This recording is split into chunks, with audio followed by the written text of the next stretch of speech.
everybody. Today we are going to be testing out the Ampeak 3000 watt inverter, and we use the Power Queens and we cycled them up and down a couple of times, and we've just been fiddling around with it for the last couple of days. And also look below the video for the link for the Power Queens. They're my absolute favorite battery. They're light and they're very durable. I love them. And stay tuned after this quick message.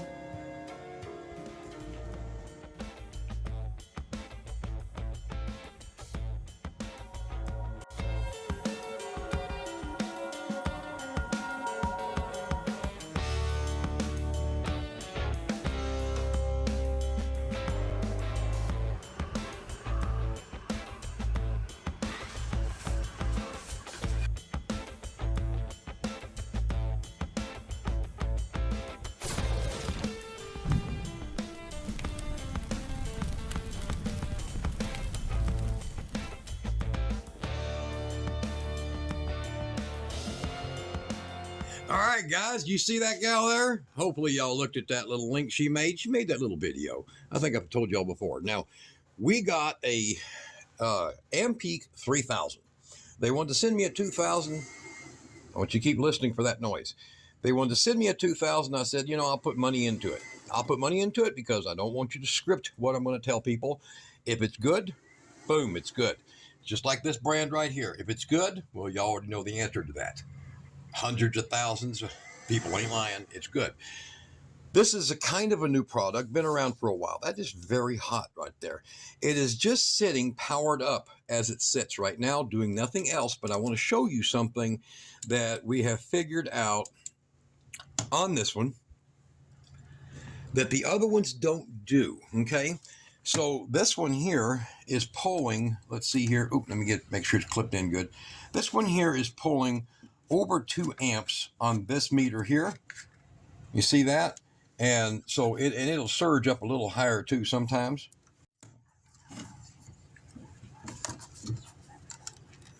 All right, so let me try to get it back in there. There you go, 232. And over here it's showing a full 3 amps when the fan runs. So basically about the same reading, 2.4 amps. Now, look over here carefully. You're going to see that is 32 watts of power. Now, that means if you had a pair of 100 amp batteries like this, which is sufficient for most people in an RV, in a basic backup system, this thing burning 32 watts of power, this thing, it's not even showing that it's using it, but it is flowing through here to this inverter. And I will show you here, this inverter is sitting here at 96 degrees, just idling. So it's kicking its fans on. Now it's more higher temperature internally. And it'll show you right here where it says 104 degrees. You see right there? It's internal temperature. And you put your hand on it, it is hot. What makes heat? Power. So it's wasting this power to make heat in standby mode. So look over here. You will see there's nothing more than 2 probes connected to this. And of course the power switch is on. So this thing here is, the battery bank is at 13.1 volts. We've left this on for 11 straight hours, and it pulled it down from 13.41 down to its current 13.1, basically 13.10. And up here it's given a reading of 13.2. Okay? But look at that, up to 41 watts is being pulled out of this thing, 3 amps every single time that fan runs, and it does it all day long. And our temperature in the shop in here is 77 degrees up on the table. The air temperature is about 75. And this thing here is making heat out of power. It's not making usable electricity, just heat. So I can shoot this thing over here on this side and you'll see it's 91 degrees. Get over here, it's 96 degrees. Get over here, it's 90, where are we at? 94.5 degrees. Get over here. Can you see that in the camera? 84 degrees. So there's a hot spot in the center. So we might just be taking this thing open to see what is sitting in there, by the way. All right. Now, the voltage on it is fine. It has actually good voltage, and not very many of these are smart enough to make 120 volt. They're all giving you 110, 112. So let's reset our oscilloscope here so we'll get a clear reading of it. And it is showing 120 volts right there, 60 hertz. And the sampling rate is excellent on it, and it's got very little of no distortion. So the problem is you can get the same thing out of one of these for $100 less that weighs 2 pounds heavier. So as she's going to show you right here, grab that one, Kira. Grab it up there and hold it near that other one. Okay, so this is a SwePower. Now, SwePower is a 20-year-old company. I don't know the maker of this, but I know that SwePower, Xia, is a 20-year-old company. And we've had this specific one for like 6 years now. Yeah, this one here is about 6 years old, and it's even got rust on the screws. It's look at the screws, where it's been in the bed of a pickup truck that didn't even have a great seal on the gaskets for the camper. Water got in, still runs. I think we all know which one we're talking about. Yes, yeah. So it still runs just fine. And it produces every ounce of its power, and it has a very, very high constant load ability. Okay, so this one here can run about 2200 watt constant load. In other words, that's with the fan cycling. That's before the fan becomes permanently running.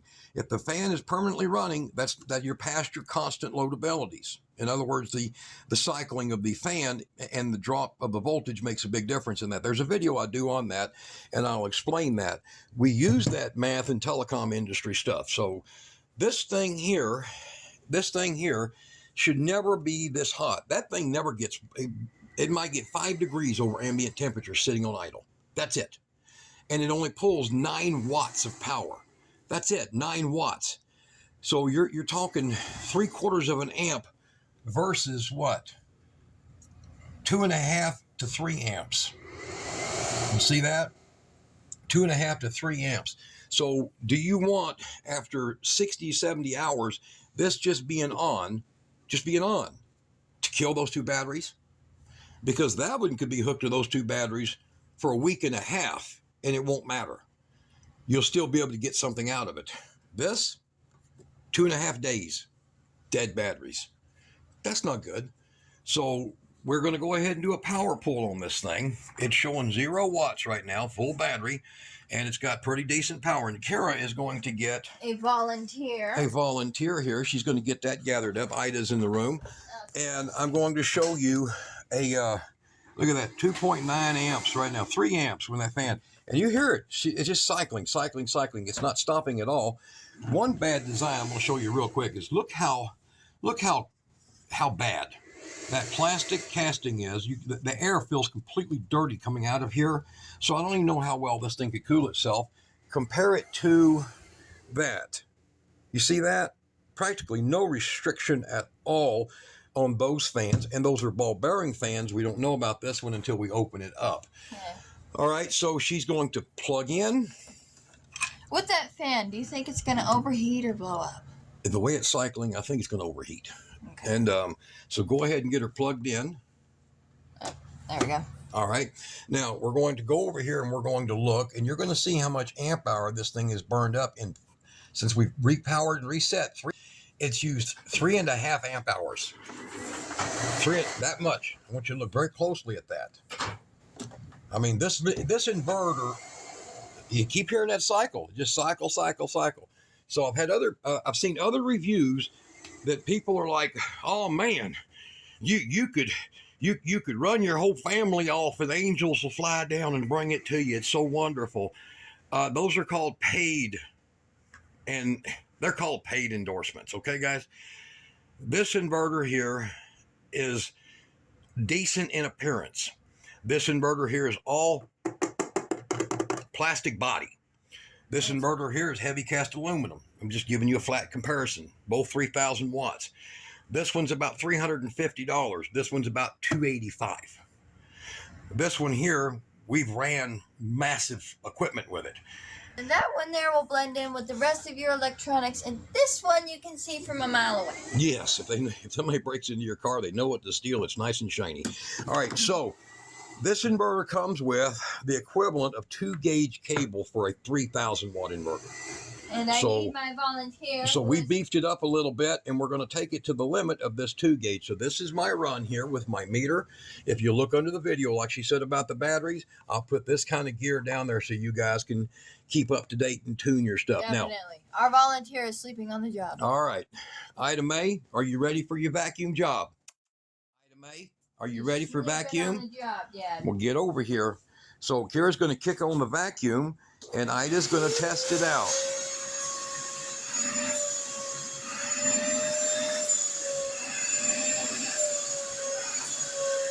Look at all that hair. There's so much hair everywhere. All right, so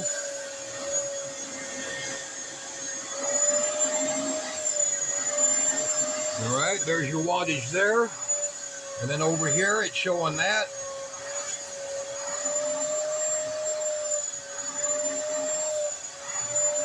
Okay, over here, there's your voltage. Now the sad part, all right, I'll turn it off. Y'all get that reading there?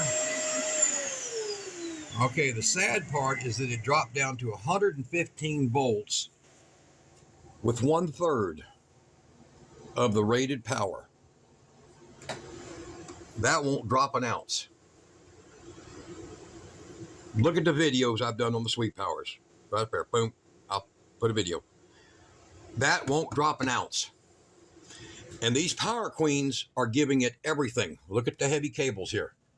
Okay, 3/6 on this. Look at this heavy cables here. Okay, it's giving it everything. So something ain't right. Making heat, ooh, a lot hotter. So making the heat, and the voltage dropped 4 to 5 volts. Now it maintained its cycles, its hertz. But, and Ida enjoyed her vacuum job. And everybody who thinks that Ida did a great Everybody, job, thumbs up and hearts for Ida. She's a trooper, right? She's very tired. So what we have is we have a compressor, we have a saw. Now when you get a saw and it says 13 amp saw, that's 13 amps in load. Okay, startup might be 13 for a split second, but it is basically startup about 10 amps, and then it'll run at about 900 watts, huh? Yeah, do I leave the vacuum plugged in? Yes, leave the vacuum plugged in. So she's going to kick that thing on. Am I backwards? Uh-oh, hold on, we got loose wires. Yeah, okay, now plug in. All right, Okay. now. A little extra effort. So she's gonna hold the saw up, and when she kicks that saw on, she's gonna hold that saw running. If this will handle it, we know those will. Then Dad will. If this will handle it, then I'm going to turn on that vacuum cleaner, and we're going to try to get here before something bad happens. Listen, the fan's still running. All right. So we're going to start with her starting off with the saw. We're going to go to this meter right here. Go, Kara. All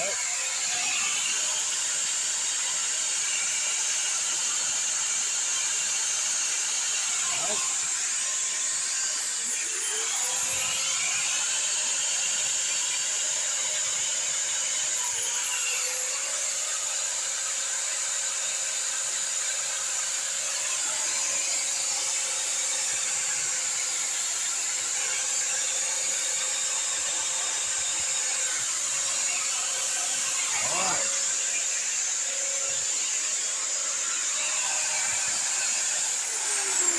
Okay. And the vacuum's running.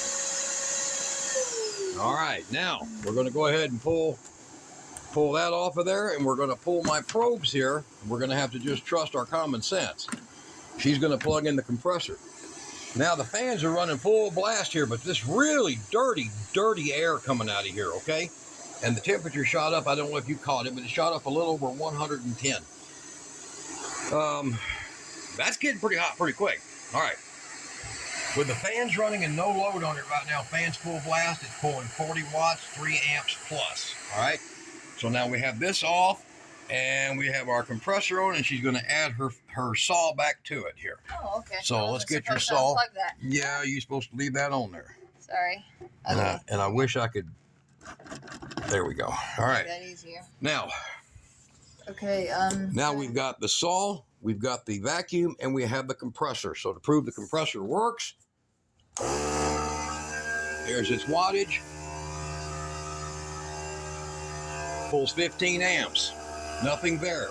Over here, 222 watts. Okay. All right, vacuum next. So we're going to now hit the vacuum.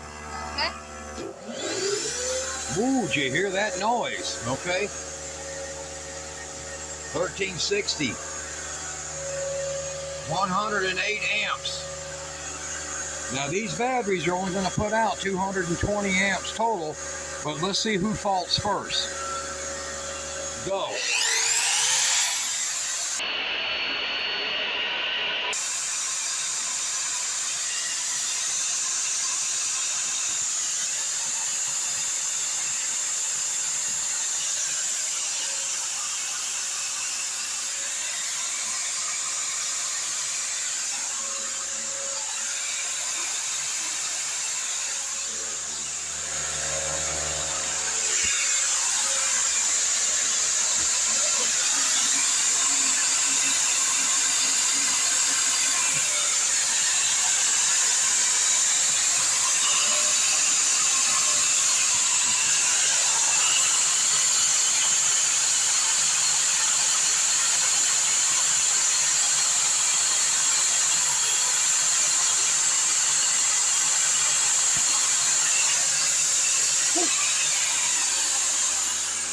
Cut. Hot. Real hot. Okay. Whew. Oh, God, that's about 150 degrees right there. All right. So, undergauged. Compared to what I put on there, guys, look. See this? 1 versus 2. 1 and an extra. So, that even got a little warm. All right. Fan's running hard. Now, is everybody going to run as much stuff as they can on something like this? I don't know.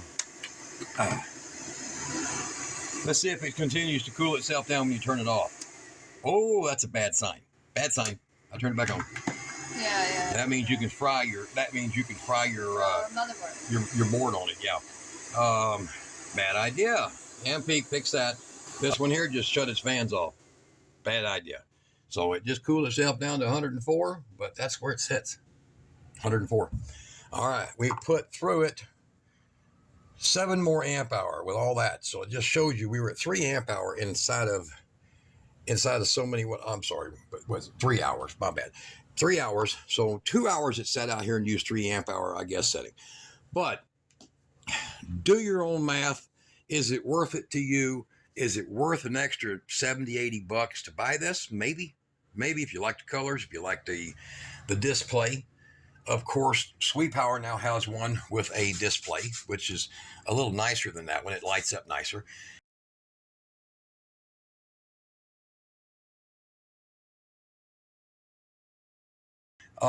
They both use the same heavy 310 amp lugs on them for the terminals for them. The bulkhead terminals is what those are.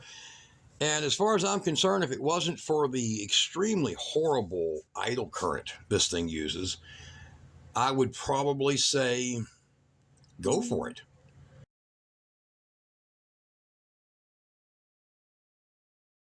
Now, if you want to, and it don't come with a remote, that does, but it don't come with a remote, but I think any basic remote will work. It's just the standard plug on it. And I think they charge you another 20 bucks for a freaking remote. They need to give you a $100 discount to buy this. That's my opinion. Exactly, yeah. Yeah. So what do you think, Kira? Well, I don't exactly hate it. No. But the thing is that a lot of these brands, they'll send us their stuff and we'll review them and then they'll change their corks. I'm hoping that this is what they want to do. Yeah, I hope they do. I hope they need to change this because the instant on feature with that one over here is premium. And these have been around for 20 years. This one's over 6 years. So that's the thing. And the other thing is we have a 6,000 watt. So let me do this right quick. I'm going to put this down. 6,000 watt SwePower. Yeah, you didn't think you'd see that, huh?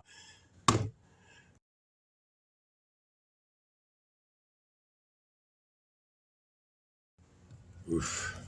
Beautiful. Beautiful. 6,000 watt with dual terminals. I'll put the link below the video for that monster. It's only about 180 bucks more than that. And with the proven, absolute, bulletproof, that those have been, minus people who don't know what the hell they're doing. Don't be one of them.